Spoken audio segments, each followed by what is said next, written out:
hanggang ngayon, controversial pa po kayo sa lahat po ng social media. Sir, ano po ba ang nagbigay sa inyo ng nagtulak sa inyo para lumabas po sa social media at manawagan dito po sa inyong mga panawagan na ayan, patungkol po sa gobyerno po natin, patungkol kay Bongbong Marcos at sa gobyerno po natin. Ano po ang naging dahilan kung bakit po lumabas po si Captain Dado sa social media, sir? Dati na ako nagba-vlog. Pero yung vlog ko kasi is more of yung buhay ko.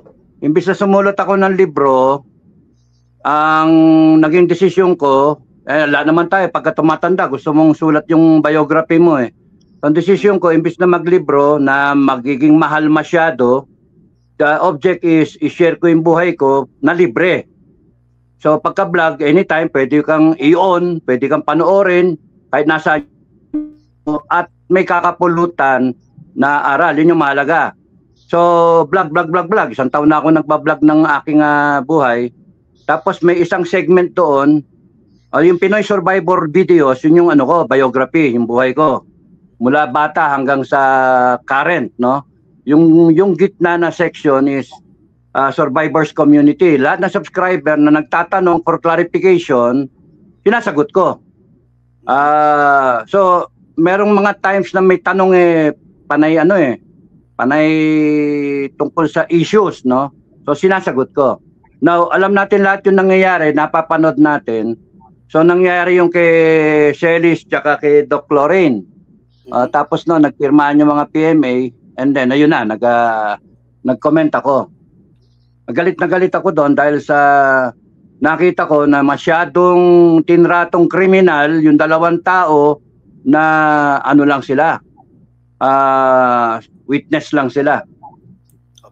Tapos simple tanong lang na ano nangyari do sa 1.8 billion, totoo ba yun? Biglang kulong na.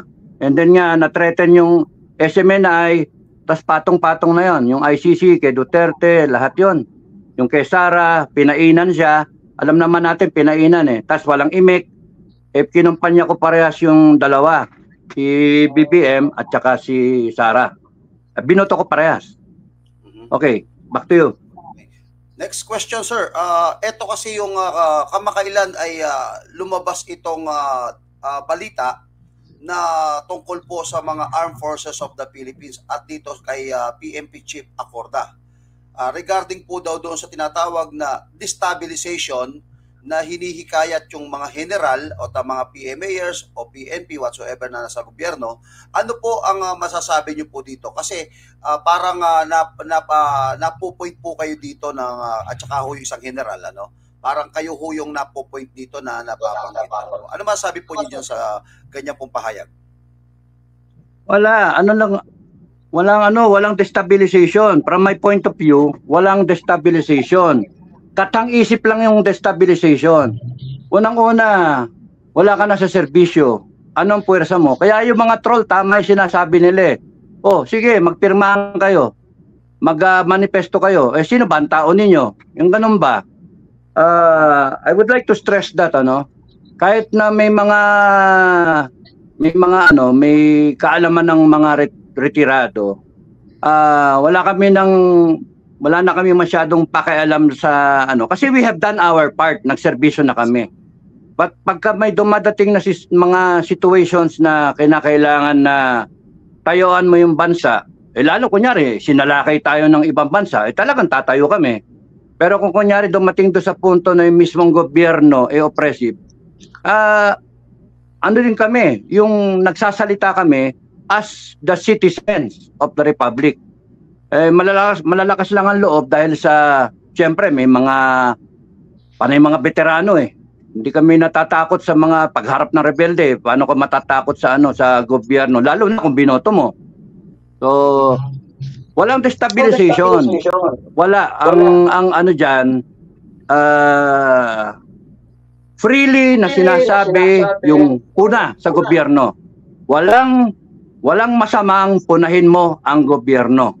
Yun ang tandaan nyo, Pilipinas.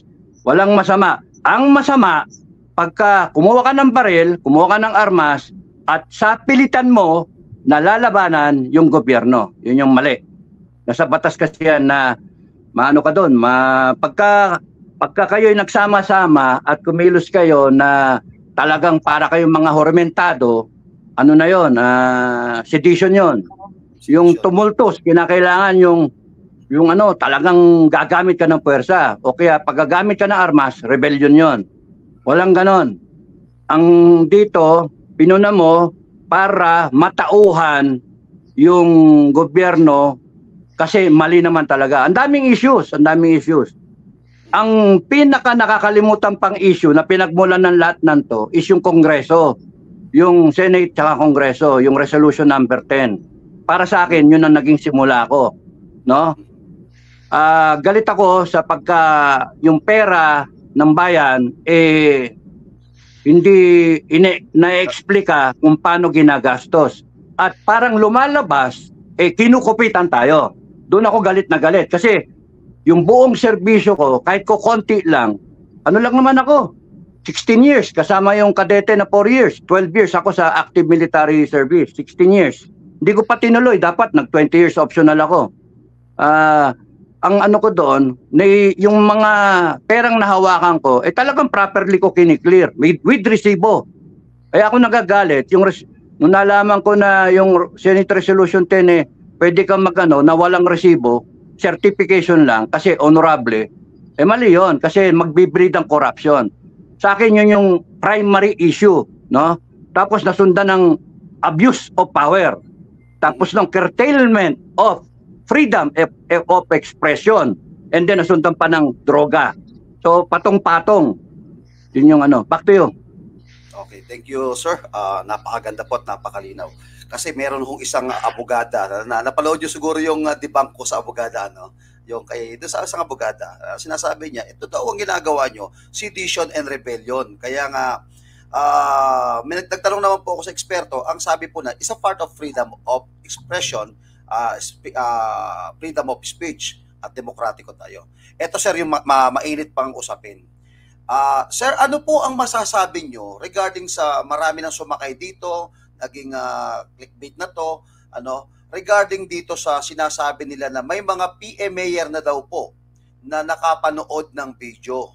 Kasi may, hindi ko nababanggitin kung sino, kasi sabi ng isang vlogger na sabi niya, napanood na ni BP Sara to ayon sa source ko. Napanood na ng mga PMAyer ito ayon sa source ko. Regarding po sa sinasabi natin na higil po doon sa sinasabi na video na nagpupulburon, which is kamakailan kahapon yata to, yung nilabas na pahayag po ni Tatay Duterte na sabi niya wala namang video gano'n. Ano po ang masasabi po yun dyan? Na pwede po ba maka-apekto ito sa mga PMAyer? Ito po ba ay pwede maka-apekto kay BP Sara? Ito po ba ay di ko sakaling totoo to? Magiging threat po ba ito sa national security, sir? Sige, maganda yung tanong mo, no? Gusto kong linawin natin lahat to. Para buong Pilipinas. Pilipinas, makinig kayo, no? Para linawin natin lahat. Ang magulo nagkahapon, maraming nabulaga. Kasi mismong si FPRRD, sinabi, kung merong video, dapat lumabas pa yan. Lumabas na yan. Nung pa dapat yan lumabas. Kaya wala yan. Ganon, di ba? So, ang daming nabulaga doon. Kita nyo na, wala palang video, di ba? Now, ang bawat isang vlogger, no, I would like to approach this from as an intelligence officer, no? Saka the way I was mentored by the late General Cañeso. Well respected yon, at saka tinuruan ako talaga kung paano i-analyze yung mga bagay-bagay. Lahat ng ito nagsimula nung si Maharlika nagsabi merong pulburonic video. Tama ba, no? Tama, mali? Tama. Tama po. So, sinundan yon nung mga ibang vlogger na merong silang mga puting ahas din at meron din silang mga sources na merong nagkiklaim na napanood na yung mahiwagang video. PMAyer pa yung iba. At this point, I want to clarify to everyone, ako mismo hindi ko pinapanood. At tayong dalawa at kahit sino man, naghihintay tayo na sana ilabas na. Bakit pinatatagal? Because ang tagal, alam naman natin, pag kaya nilabas, di tapos ang boxing. Di ba? Correct. Tapos ang boxing. Ngayon, kung ang claim napanood na ni Sara yan o napanood ni Duterte yan, nasabi naman ni Duterte, wala siyang alam. Wala siyang alam. So, ibig sabihin, wala siyang alam. Wag nating lalagyan, lahat tayo, wag nating pangungunahan yung mga tao na sasabihin natin napanood nila kasi sila dapat magsabi na napanood nila in due time. Pwedeng 5 years from now, pwedeng 6 months from now, 8 months, 10 months from now, ay napanood ko. O hindi kaya, pag talagang lumitaw yan, napanood nating lahat. Tama ba? So ngayon, walang nakakapanood pa, kundi yung mga sinasabi ng mga retirado, mga PMayor. Ngayon, yung si General Macanas, sabi ko, General Macanas, no? Isa sa mga vlogger na nagsasabi na meron siyang mga inside information. Tayo, hindi natin alam kung ano yung extent ng kanyang information. The same way na hindi natin alam kung ano yung extent ng mga galamay ni Maharlika. But to say na walang video after na sinabi ni Duterte, ni Digong, na walang video, from his point of view, his claim is walang video. Pero from the point of view of General Macanas, he is saying it na merong video because meron siyang information o informant at his level. Kunyari, ito ka, Dan. Ito ka. Ayan, ito ka. Kunyari, ito ko. Tapos nandito si Macanas. Ito si Maharlika. The root of it all is Maharlika. Now, ang gusto nga ni Maharlika, patawag siya sa Congress. O patawag nyo rin si Macanas. Lahat ipatawag nyo. And then, tanungin, ano ba yung alam ninyo tungkol dyan sa video? Lahat tayo hearsay. Now, hintayin ninyo na yung mismong may hawak ng video biglang lumabas. So, very exciting. As far as we can say, do you believe na si Maharlika nagsisinungaling ba o hindi nagsisinungaling? As far as we are concerned, lahat ng sinasabi ni Maharlika pumupuntos. Tama ba, mali? Pumupuntos. Ibig sabihin, Maharlika has developed enough credibility such that sa mga subscribers niya o kahit hindi niya subscribers, because they trust Maharlika so much, exposing the truth, pumupunta siya sa kanya, kinakausap siya, tinatawagan siya, nag-i-email sa kanya, whatever. They make contact sa kanya kahit saang sangay sila sa gobyerno. In fact, Maharlika is the netizens version of National Intelligence Coordinating Agency. Maharlika is the Director General ng informal intelligence network ng lahat ng netizens. Such that isang tawag lang, isang kalabit lang sa Facebook, sasabihin, Miss Maharlika, nandito ako, nagtatrabaho sa ganyan. So, makuha niya information. So, as far as we're concerned, lahat ng sinasabi ni Maharlika, pumupuntos. Kung baka mataas ang batting average ni Maharlika na doon sa mga nakaraan na exposure niya, kaya tama. So ngayon, nung sinabi niya, merong pulboronic video pero hindi pa niya napapanood. Sang-ayon sa kanyang puting ahas, meron talaga. Tapos nasundan pa yan ng ibang mga announcement kay Sonsa, kay Jay Sonsa, na napanood na rin niya. Tapos nasundan nung kay General Macanas na may tumawag sa kanya, napanood na siya. Ako, tinatanong ko yung mga sarili kong contacts. Tapos hindi pa rin nila napapanood. Tapos tinanong ko, sino ang nakakaalam na kung meron talaga o wala? So, walang umaamin. So, probably yung contacts ko, hindi talaga nila alam or nagpe-play safe, ayaw sabihin sa akin kasi baka i-vlog ko So, ganun lang. Okay. Dugtong ko lang ito. ang bansa ho natin ay may tuturing ho natin na may sakit at malala ng sakit. Kasi correct. nag-uusapan namin kanina. Ang bansa ho natin ay may tuturing na may sakit.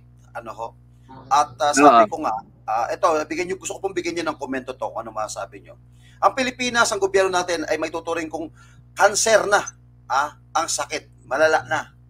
Ngayon, meron po tayong antidote. Meron tayong gamot.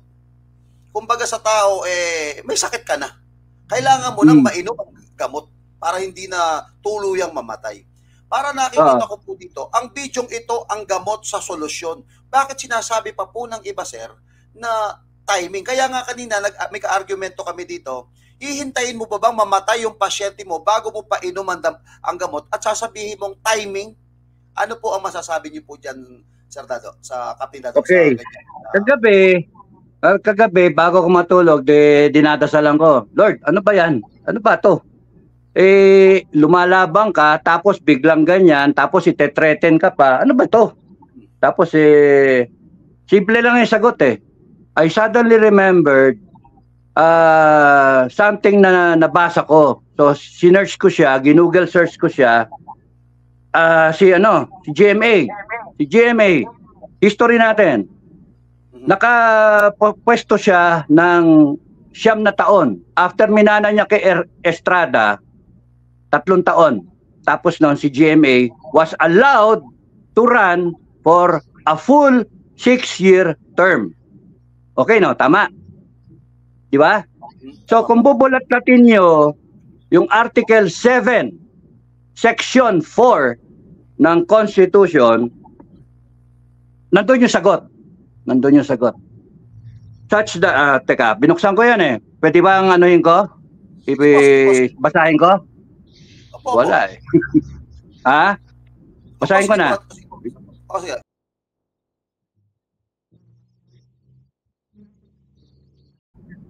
Article 7, Section 4. Makinig kayong lahat. The President and the Vice President shall be elected by direct vote of the people for a term of 6 years, which shall begin at noon, 30th day of June. Yun ang mahalaga. 30th day of June, next following the day of the election, and shall end at noon of the same date, 6 years thereafter. Full 6-year term. 30th of June, mahalaga yon. 30th of June. The President shall not be eligible for any re-election. So one term lang. President, Vice President. No person, itong pinakamahalaga, para malinaw sa inyo, no person who has succeeded as President has served as such for more than 4 years. More than 4 years shall be qualified for election to the same office at any time. Tagalogin ko. Kung ikaw, Presidente Dan, brothers travelers, Presidente ka, busy ako, may cancer, natanggal ka sa opisina, no? Pumapasok ka pa lang sa 1 kalahating taon mo. Sa 1 kalahating taon mo pa lang, 1 year, 6 months, 1 year, 6 months going to the 7th month, ngayong January, no? Natanggal ka. Ako busy mo. That makes me by succession the President of the Republic. Tama ba? Nasa Section 3 po yun. Correct. Pero yung na-serve mo is 1.5 years. Ang masaserve ko ngayon na unfinished term mo will be from now hanggang 2028 is more than 4 years. More than 4 years. What does the Constitution say? If I serve the unfinished term for more than 4 years, I cannot run for re-election. I cannot run as the President of the Republic come 2028. My full year term, ngayon, atap na ang taong bayan, na ngayon na. Ngayon ako, sinasabi ko sa inyong lahat, wag. Walang magkukudeta, walang mag-military junta, walang magpi-people power, walang magwi-withdrawal of support ng military. Withdrawal of support lang tayo. yung signature manifesto. Slowly but surely. As of now, total mga 15,000 na. 15,000. Pati yung sa change.org tsaka yung sa akin. 15,000. Ano yan? Yung 15,000, nakakatawa yan. 15. Ang mandate ng presidente, 31. Tatawanan tayo. Wala. But this is a democracy. Kung ang pirma ay hanggang 100,000 lang, 1 million, majority wins. You still have the mandate for BBM. And he finishes his term by 2028. Tama, mali? Tama.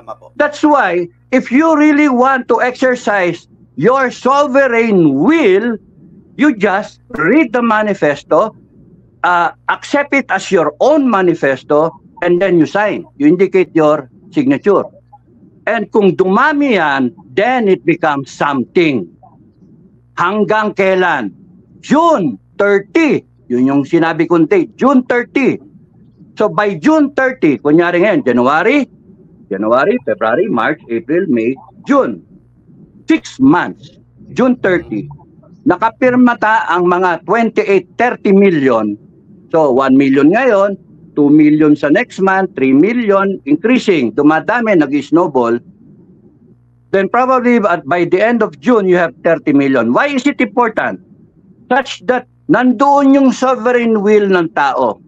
Ang na-withdrawal of support sa KBBM. Tapos, seeking for BP Sara to step in to save the boat, to save yung cancer na sinasabi mo, yung pasyente. Tayong lahat yun, Pilipinas. Tama? So, hindi dapat hinugin ng pilit ang vice-presidente. Huwag hinugin ng pilit na rally na, people power na. No one. I'm telling you, Pilipinas, walang magpi-people power. Walang magmi-military junta, walang magmi-military takeover, walang kudeta. Military, huwag kayong magwi-withdrawal of support. Malinaw, di ba? Let the people show kung ano ang gustong mangyari ng taong bayan. Kung majority ay naniniwala BBM pa din, edi BBM tayo, majority wins in a democracy. But by June 30, yun ang critical date, June 30, when the president has served his second year, meaning to say by July 1, that's less than 4 years. And then all of a sudden, the people has amassed that sovereign will na manifesto, then pwede mag-step up yung BP. Giving her 4 years, less than 4 years, by the end of 2028, she can run for a full term and making it 10 years. If pinahinog nyo ng pilit natin napilit ang Vice President ngayon, what do you give her? You give her 4 years. And then, she cannot run for re-election. Gusto nyo ba yung vice? 4 years lang? Dahil sa katangahan natin, ay, ganun pala. Ngayon, paano ngayon pumapasok? Paano ngayon, nakakatawa, di ba? Exciting. Because we're all part of this Ako, kagabi ko lang nalaman kagabi ko lang nakita. Salamat sa langit, no? Salamat sa Diyos. To God be the credit, no? Kasi yung manifesto, dinasal ko rin yon. Imbis na manifesto lang ng demands, ang pumasok sa isip ko, manifesto ng withdrawal. Nakakatawa nga wala namang pumipirme 15,000 pa lang total, mga thereabouts. Napakaliit para sa 32 million, napakaliit para sa 31 million na ma-supersede yung boto ni BBM na binoto ko rin. So, bakit man makakampi sa inyong military? Kasi kung ako galing sa military, ba't ko kayo kakampihan? Because the mandate is still there. 31 million. Di ba? So, meanwhile, papasok yun, magkikick in yung sinasabi kong senaryo na in-expound ni General Macanas. Senaryo number 1, status quo. Doon tayo. Ngayon, status quo. Scenario number 2, reverse the trend. Doon sa scenario 1 and number 2 lang tayo. No, number 3, withdrawal of support na yon. Magre-resign na siya. Number 4, ipipilitin siyang mag-resign. Bibitbitin siya palabas ng Malacanang. Number 5, ide-defend niya yung sarili niyang pwesto. Number 6, magkaroon ng military junta. Ayaw natin lahat yon. Doon tayo sa 1 and 2. Ngayon, problema. Number 1, status quo. O di tuloy-tuloy ang bakbakan. Tuloy-tuloy. Pero habang nangyayari yon, ang mga tao, ang tulong na lang ninyo is to exercise your right. Yung right na sinusuppress ngayon. Now, I'm in fairness to the administration, in fairness to BBM, lahat ng kasama niya, in fairness, maraming salamat at hindi nyo pa tinetake down ang aking Facebook. Maraming salamat at hindi ako kinakasuhan because ma-acquit din yan dahil sa malayo sa definition ng sedition yung balak niyong isampa sa akin. Panay pananakot yon ng mga loyal sa inyo. Mga Pilipino, huwag kayong matakot na mapapano ko. Hindi ako natatakot, hindi ako pwedeng takutin. Ngayon, paano ngayon ang usapan ng pulburon? Mga Pilipino, ang pulburon is ang royal flush kung sino man ang umahawak nun. Royal flush. Kumbaga sa pusoy, tatalunin pa nun yung 4 na alas. Tama ba? Yung pull the house, lahat-lahat. Royal flush, high pa. 10, Jack, King, Queen, alas. So, yung royal flush, pag isang bagsak nun, sige, taasan pa tayo ng taya, taas. Biglang ibabagsak mong ganyan, kahit sino kalaban mo, talo. Tama, no? Tingin ko, kung meron man nung video na yon, malalaman natin. After June 30. After June 30. Follow-up question po regarding po dyan. Tama po. Follow-up question lang to, sir. Makakatulong po ba ang video ito para makuha natin yung mga milyon na sinasabing withdrawal of support kay Bongbong Marcos if ever na mailabas? Kasi tignan nyo agad. Tignan nyo. Go ahead, sir. Go ahead. Kunwari, hawak mo yung video ngayon. Hawak mo, may nagbigay sa'yo. Anong gagawin mo? Well, I will Anong gagawin mo kung hawak mo yung video ngayon? Ilalabas ko po. Very good. Yun yung totoo. Ilalabas mo. Kasi hindi mo pa na-i-incorporate sa sarili mo yung sinabi ko sa inyo. Kung ganun din ako, kung hawak ko yung video, because in one of my vlogs, sinasabi ko, ayun kay Jojo yata sinabi ko, kung walang yan, pinatatagal nyo pa. Bigyan nyo sa akin, ako mismo maglalabas. Ganun din, sinasabi mo rin yun, di ba? Because kung nilabas mo, pagka nilabas mo, ano mangyayari? Ano mangyayari pagka nilabas mo? Well, tingin ko mawawalan ho ng moral ascendancy ang presidente at makikita ng taong bayan. At yung papirma ho natin, yung pinapipirma na withdrawal support, hindi lang triple yan, makukuha ho natin yung ano. Kaya nga, minamadali ho nila kasi meron withdrawal of support, freedom of expression and freedom of speech. Very good. Now, sasabayan po ng ebidensya. Di po ba? But then, allow me. Go ahead, sir. Pagka nilabas mo ngayon, tama yung sinasabi mo, mawawala siya ng moral ascendancy. Di ba? Pero, sudden, ang result nun is end game and then sudden change of command. Di ba?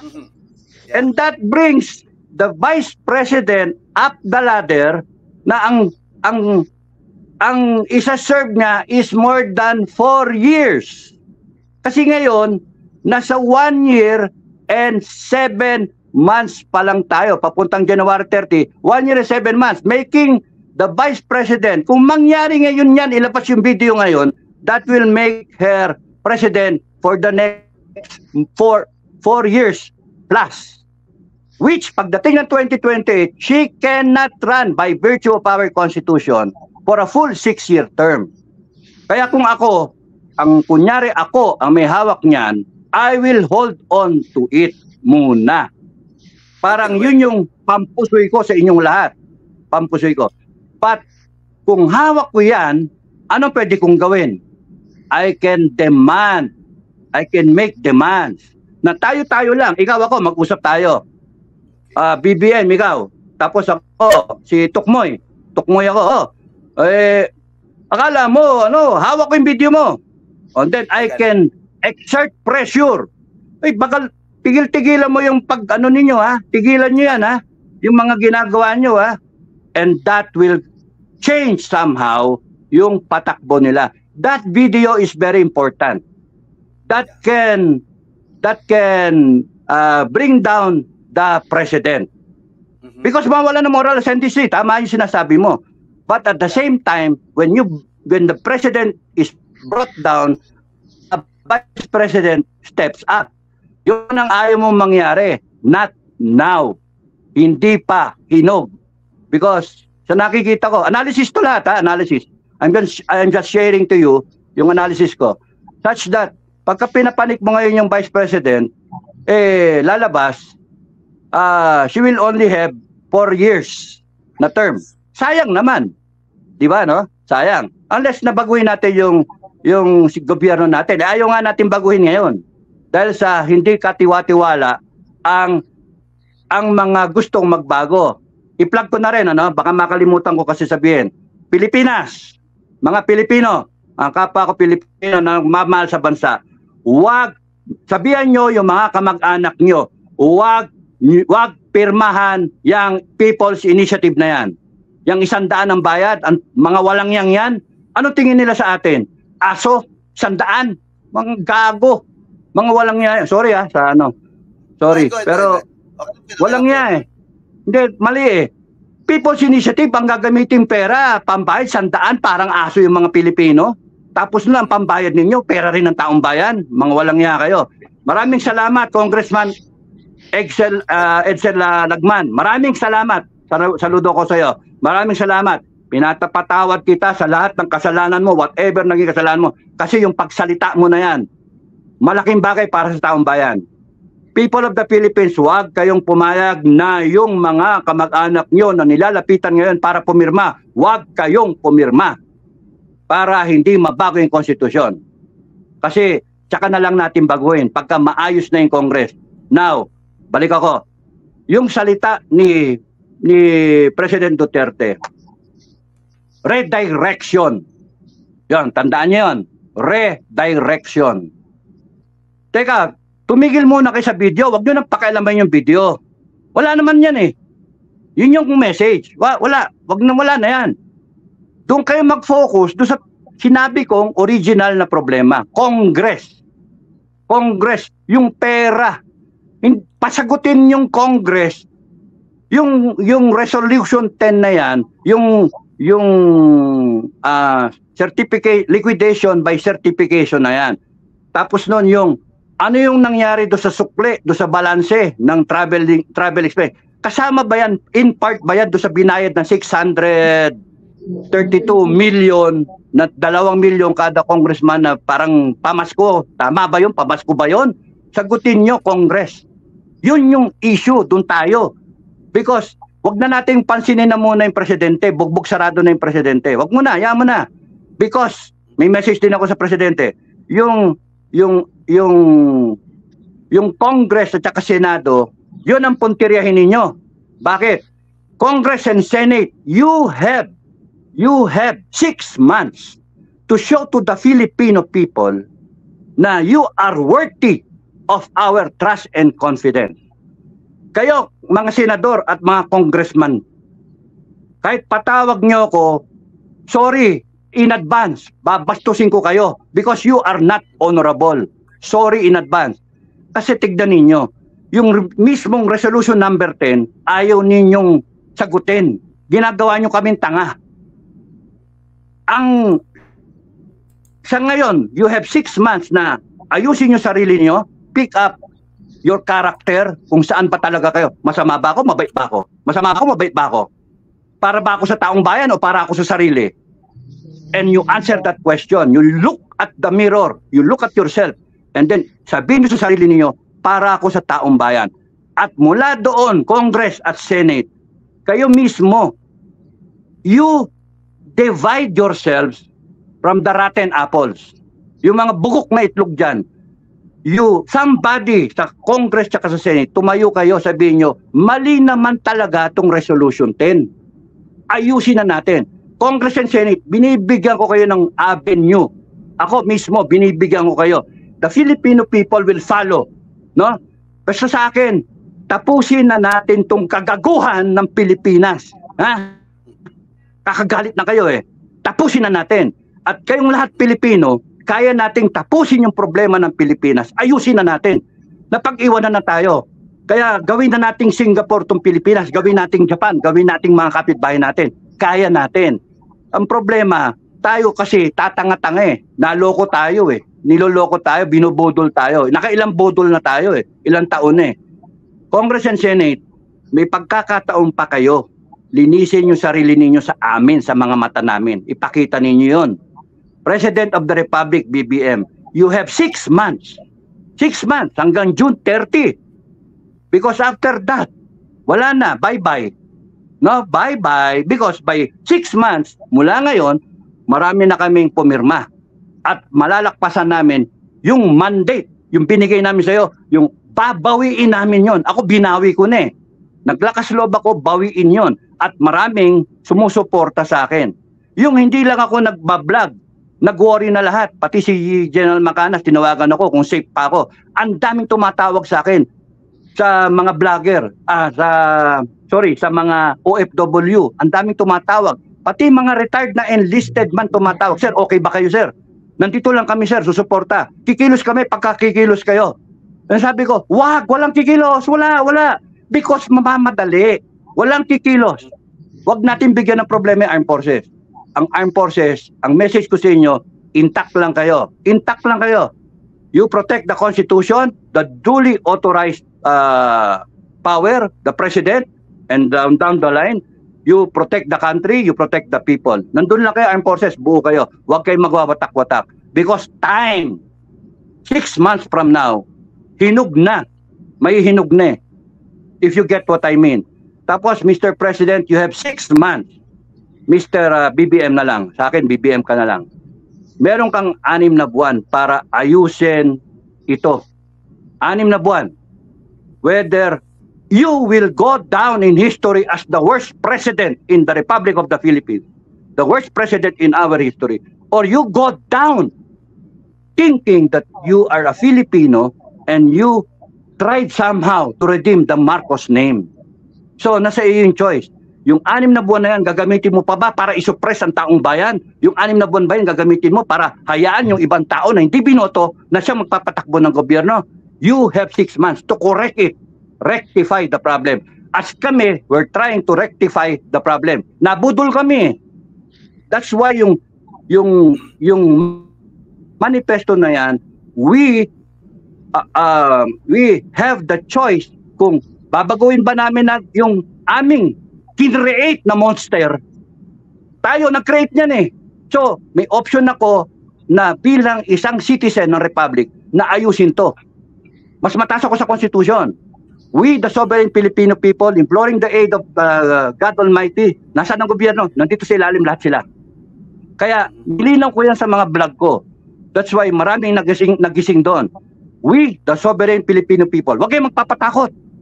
Because tayo, mas mataas bilang tao, bilang Pilipino, mataas tayong lahat. Kaysa sa kahit sino yan, kahit sino.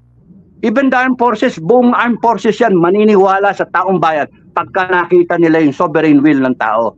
Pero kung magpapatakot kayo, dahil sa pailan-ilan lang, mga vlogger na bayaran, yung mga expert dyan, yung mga troll, wala yan. Kayong mga troll at saka mga bayaran, 6 na buwan na lang kayo. Sige, tumanggap kayo na tumanggap ng bayad. 6 na buwan na lang kayo. Because pagka nahinog na yung prutas, no, pipitasin na, malalaglag kusa yun. Aanihin na kusa yun. At matitikman namin. Yun yung bagong Pilipinas, di ba? Bagong Pilipinas. Yun talagang bagong Pilipinas. Ang sinasabi ko sa inyo, wag yung 4 na taon lang ang ibigay natin. Ang bigay natin, 10 taon. Binibigay natin sa kanya, hindi. Binibigay natin sa sarili natin. We deserve a better Philippines. Back to you. Sir Captain Dado, kasama po natin ngayon si ang Banateros, si Boss Dada. Boss Dada, narinig niyo na po ako, boss? Yes, sir. Yes, sir. Yeah. Kay Boss Dada, kay Captain, go ahead, the floor is yours. Yes, yes, yes. With regards, boss, Kap Dato, with regards doon sa inyong signature campaign for withdrawal of support, given, let's say, for example, nakapag-garner tayo or nakapag-gather tayo ng napakaraming o overwhelming na support, ano yung next step natin? What will that parang make the Pwede manonood tayong lahat. Manonood tayong lahat. Now showing. Kasi, again, kung titignan niyo yung mga nagbablog, si Maharlika, I trust Maharlika. Eh, walang pulboronic video. What does that make Maharlika? A liar. Pero hindi naman siya liar. Ang taas ng batting average niya in terms of delivery ng mga totoong kwento. Tama, no? Diba? Kayo ba naniniwala kay Maharlika? Yung Pilipinas ba naniniwala kay Maharlika? Maraming nilabas si Maharlika kasi nga marami siyang puting ahas. Sinexplain ko na kanina, meron siyang credibility kaya lumalapit sa kanya yung mga puting ahas. That's why she is well informed. Director General nga ng National Intelligence ng netizens. So, you will just have to trust her. So, merong video wala? Malalaman natin yon. Sabi naman ni Macanas, meron nang nagsabi sa kanya, napanood nila mga PMayor. Parang nakakasama sa mga PMayor. At bakit yung mga PMayor hindi lumalabas? Because ayaw pang lumabas eh. Oppressive nga yung gobyerno, baka mamaya barilin sila o kaya whatever, di ba? So, hayaan mo nervyusin yung yung mga kinakaukulan. Pero in the right time, sabi ko sa inyo, pagka mataas na yung stakes, tama yung sinasabi mo, Dan, na cancer na to, pero when the right time, ang sa tingin ko nga doon bigla mo ibabagsak na ganyan dyan, now showing. Kasi meron ng meron ng premiere meron ng advanced screening Kung susundan ko yung linya nila. Whether tama yon o mali, I don't know. Hindi ko alam. Pero ako, I'm just analyzing yung what I know do sa Constitution, in-explain ko sa inyo at sa lahat. Ngayon mo pakita yan, bagsak sigurado. Tama, no? Mapipilitan talagang pumasok yung armed forces. And then mapipilitan ma-install si BP Sara. And again, sabi ko nga, 4 years. Kasi wala pang 2 years si Bongbong si BBM 1 year 6 months, 1 year 7 months ngayong January 30. So, yung provision ng Constitution, mapipigilan si BP Sara kung maganda yung performance, sayang, hanggang 4 years lang siya.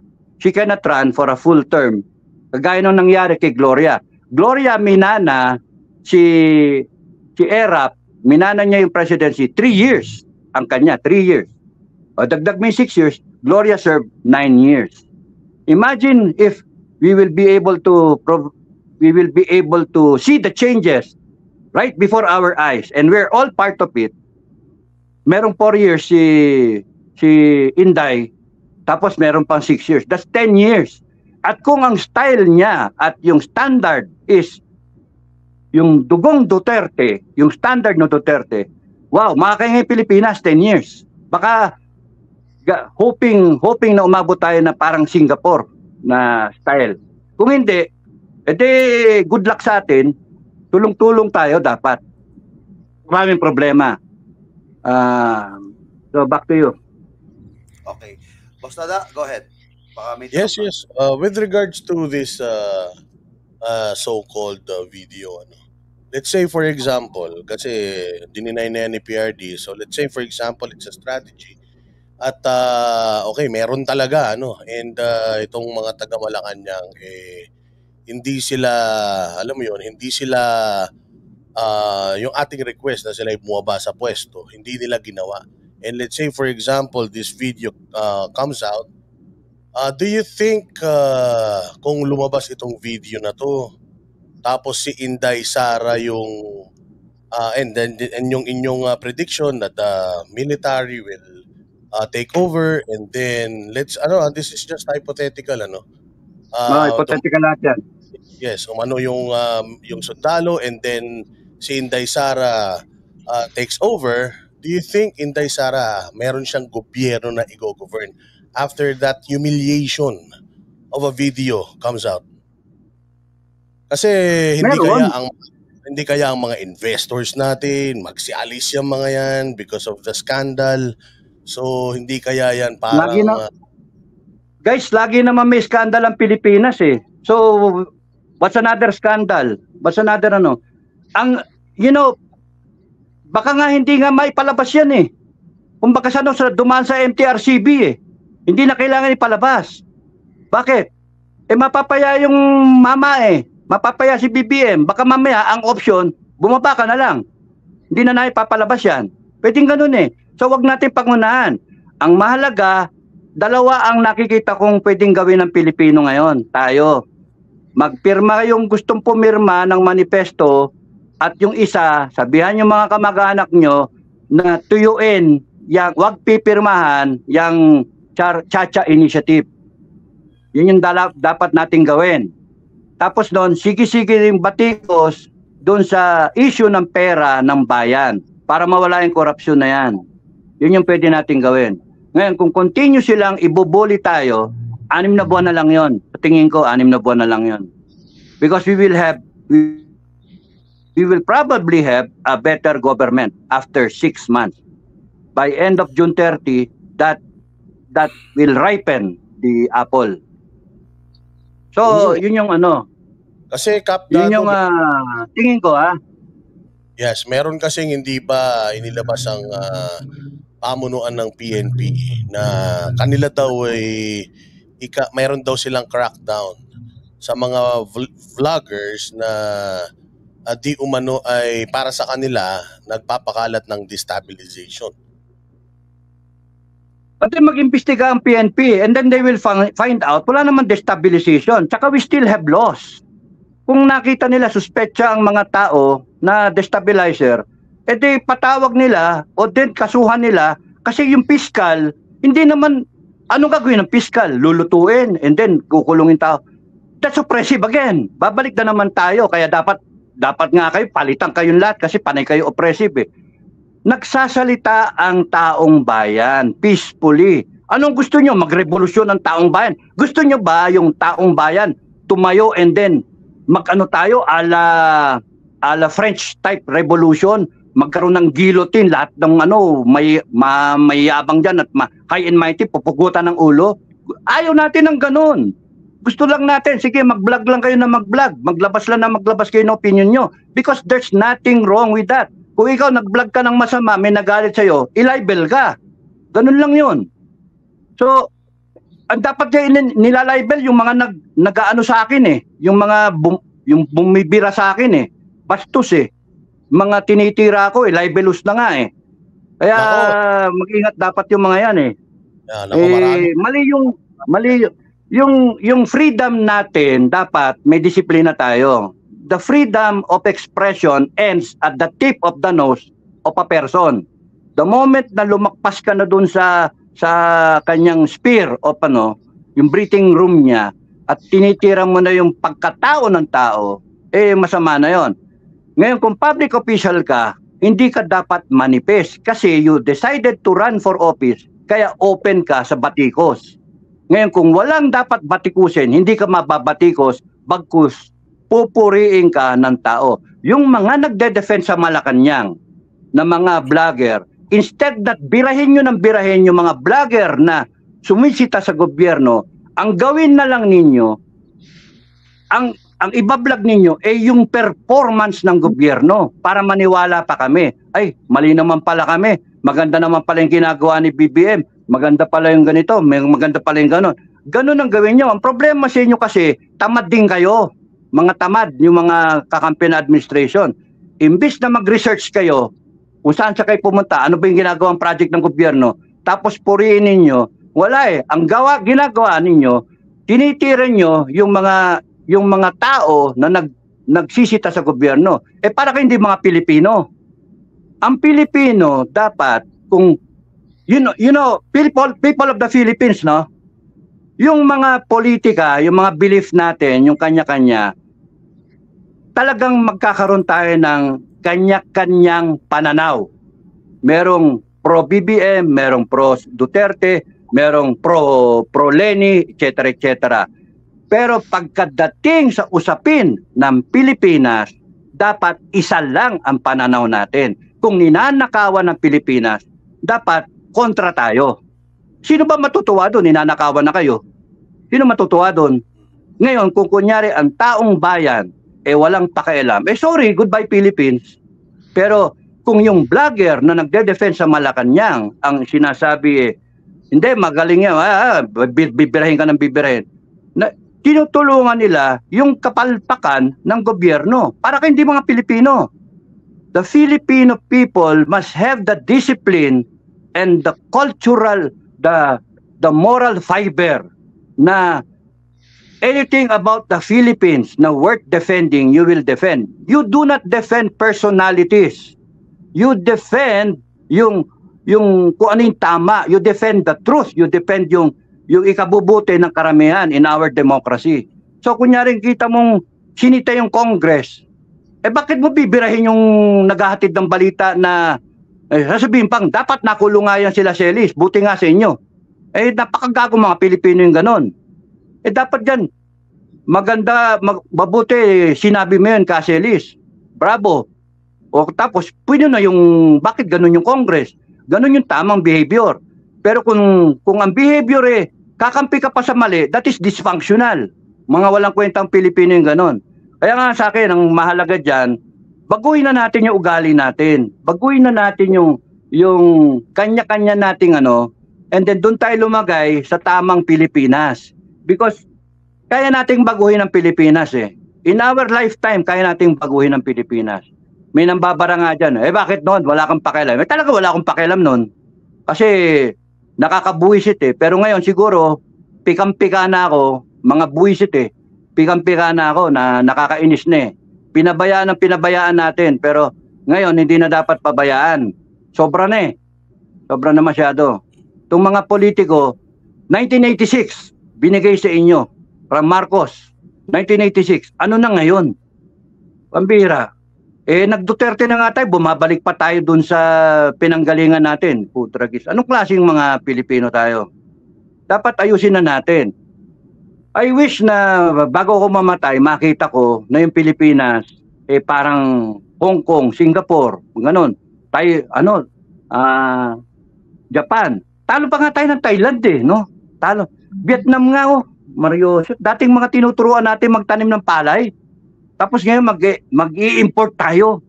Di ba kabalbalan yan? Gagawa tayo ng sandamakal ng mga project, high polluting, build tayo, build better more, lahat ng project infrastructure. Pero yung sistema natin ng korupsyon, nandun Nandun pa rin yung sistema. Magkano sa akin dyan? Magkano cut ko? Mismo dun sa itaas dun sa Congress, sa Senate, sa pag-allocate ng pera, may mga SOP, question mark.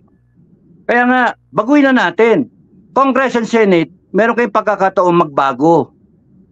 Otherwise, yung taong bayan talaga, mabuisit talaga sa inyo. Ang masama dyan, pumunta yung taong bayan dyan, sunugin yung building ninyo. Hindi mo mapipigil yung ganong sama ng loob ng tao. Ang kaya nga, pwede nating ayusin Ayusin na lang natin. The people are trying to react peacefully. So, wag niyong pipigilin. Wag hayaan yung ma-bent out. Lumabas yung hinanaing. Hayaan mo. Ako nga kahit nga yung text sa akin mapapaiyak ka sa dami ng mga sinasabi ng mga tao Maluha-luha, tapos tumatawag sa akin. Sir, akala hindi ka na nagbablog sir. Sinecheck lang namin kung okay ka pa, baka pinatay ka na. Mga ganun-ganun ba? Sir, wag kang matatakot sir. Sir, ipagkaasa ka namin. Mararamdaman mo Kaya nga itong gobyerno, meron kayong 6 na buwan hanggang June 30. 6 na buwan yan. Pilipinas, wag niyong mamadaliin, walang tatawag ng people power. Wala, zero. Walang tatawag ng insurrection, ng sedition, rebellion. Wala. Tayo peaceful. Kung gusto nyong punahin yung gobyerno, pumuna kayo. Yung expression. Babanatan ka ng sedition, hindi ka nga nagsunog ng bandera, hindi ka nga nagsunog ng effigy. Gaya naman ginagawa ng mga left-leaning, nagsusunog sila ng kung ano-anong mga muka doon. Tapos ako titirahin ako ng sedition, mga gago, mga siraulo. Hindi ganon. Maximum tolerance ang ating batas. At naintindihan ng mga PNP natin. Kita nyo, nadinig nyo na nga They're trying to communicate. walang destabilization plot. You read between the lines. The Armed Forces and the PNP, matitino, mga profesional. Kaya tayo, taong bayan, wag natin na bubuskahin. Sige na, magkudita na kayo. Maraming nagme-message sa akin, hindi ko alam kung troll o talagang subscriber. Sir, kayo na. Lintek, tapos dun, pagka tumayo ka doon, wala naman kayo. Wala kaya kayo, tas makukulong ako. Ako, I have a mind of my own. I speak my mind. And I speak out, and I call out pagka mali. That's why, binlag ko Mali naman talaga Kaya kayong sa gobyerno, ayusin niyo yung sarili niyo. Mali yung tapos sasagot kayo ng mag-o-oppress pa kayo. No, but in fairness, I want everyone to know na itong gobyerno naman hindi totally na ganon, because yung Facebook ko buhay pa yung ko may mga nag-message sa akin na tinatry i-take down yung change.org. Okay lang, ganun yun It's a game. So, pagka gusto niyo pumirma, i-message nyo lang yung pangalan nyo, age ninyo, pangalan, profession, at saka general location. Yun na yun, i-text nyo lang. At pagka sinagot ko kayo, ibig sabihin, nailista ko na kayo sa master list. Back to you. Yes, thank you very much.